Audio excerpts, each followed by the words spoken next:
Assalamualaikum, apa kabarnya anak-anakku semuanya? Ibu berharap semoga kalian semuanya dalam keadaan sehat dan semoga kalian selalu dalam lindungan Allah Subhanahu wa Ta'ala, Tuhan yang Maha Esa. Oke, anak-anakku sekalian, sebelumnya perkenalkan dulu, nama Ibu Lailatul Fitria. Ibu akan memandu kalian dalam mata pelajaran ilmu pengetahuan sosial, ya. Ini adalah sekilas profil Ibu di sekolah. Oke, anak-anakku semuanya yang sangat Ibu cintai, hal-hal yang harus kalian lakukan sebelum kalian belajar. Yang pertama adalah kita membiasakan diri untuk berdoa sesuai dengan keyakinan kita masing-masing. Kemudian kalian menyiapkan alat tulis. Dan yang selanjutnya, Ibu berharap kalian fokus serta konsentrasi dalam menerima materi yang akan Ibu berikan. Dan yang terakhir akan ditutup dengan mengerjakan kuis atau latihan yang nanti akan Ibu berikan pula. Oke, marilah kita bersama-sama berdoa. Kalau kalian sudah selesai berdoa, kita lanjutkan. Di layar ini kalian akan bisa melihat berbagai macam gambar-gambar tentang sebuah kegiatan. Di situ tertera ada gambar pesawat terbang, ada gambar peti kemas, ada gambar truk, kemudian ada gambar orang sedang mengangkut barang. Ibu berharap semoga di antara kalian ada yang tahu gambar-gambar ini menunjukkan apa sih? Jadi gambar-gambar ini adalah menunjukkan sebuah kegiatan distribusi barang. Ya.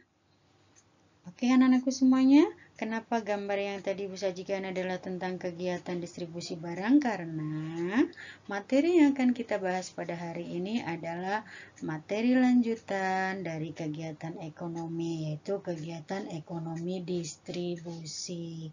Pada pertemuan yang lalu, Ibu sudah menjelaskan tentang kegiatan ekonomi produksi. Dan sekarang kita akan lanjut pada kegiatan ekonomi distribusi. Sebelumnya, adakah yang sudah pernah tahu tentang arti distribusi?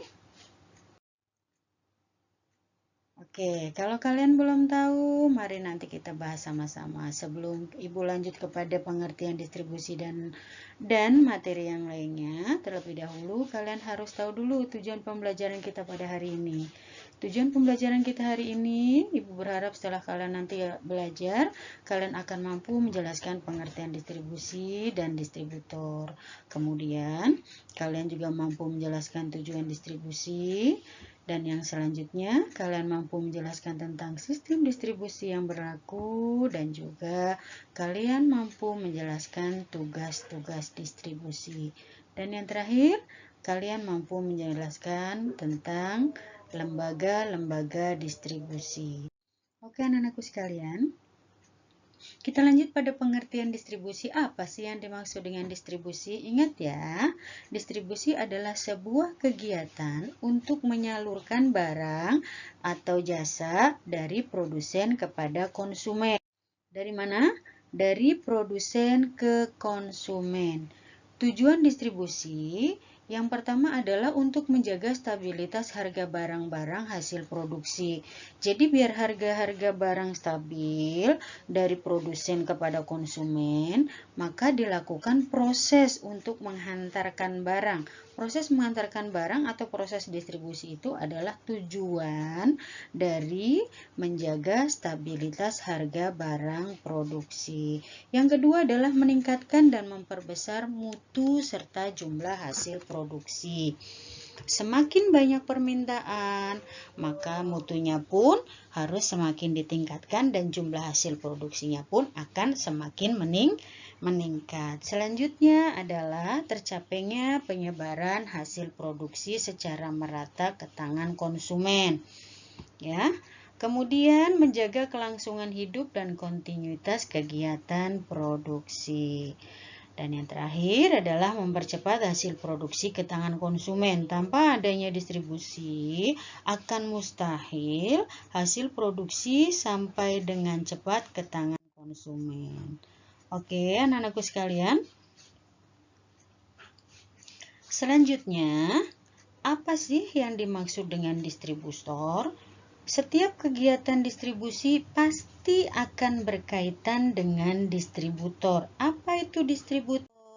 Distributor adalah lembaga atau orang atau badan usaha yang melakukan kegiatan distribusi.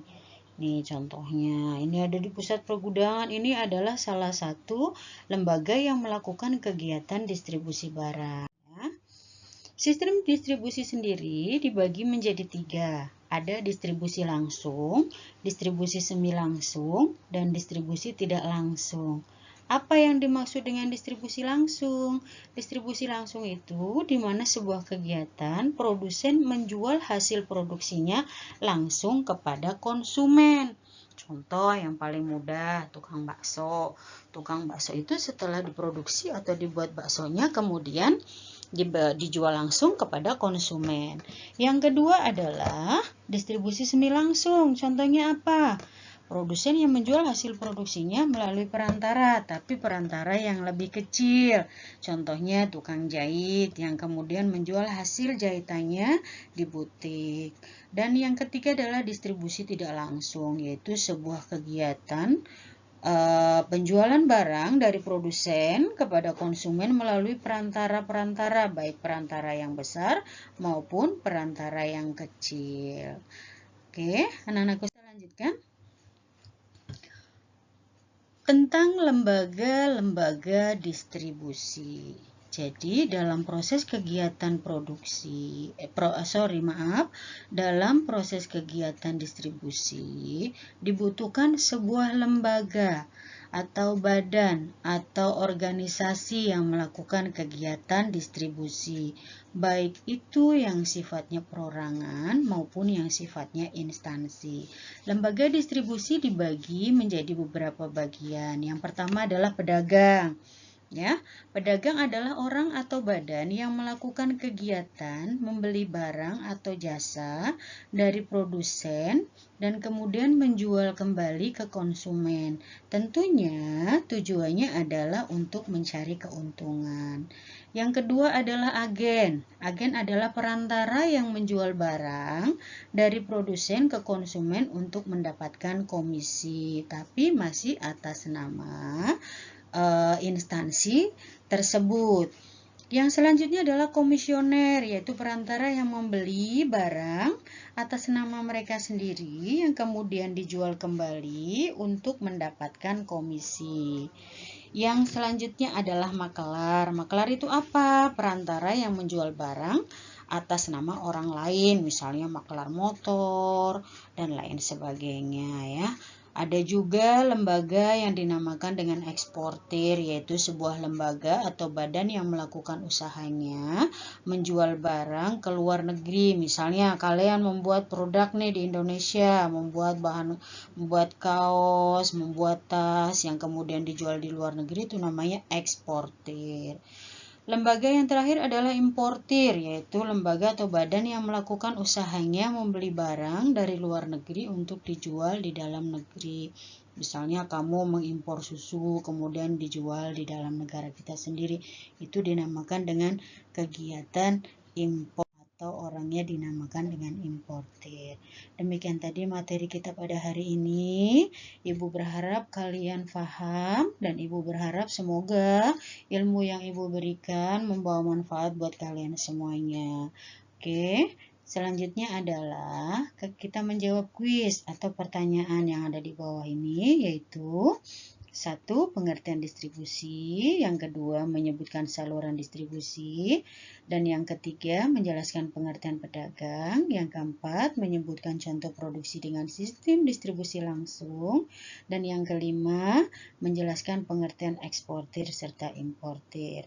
Demikian tadi materi yang Ibu sampaikan pada pertemuan hari ini. Mudah-mudahan membawa manfaat bagi kita semuanya. Salam untuk orang tua kalian, salam sehat selalu, salam dari Ibu. Wassalamualaikum warahmatullahi wabarakatuh.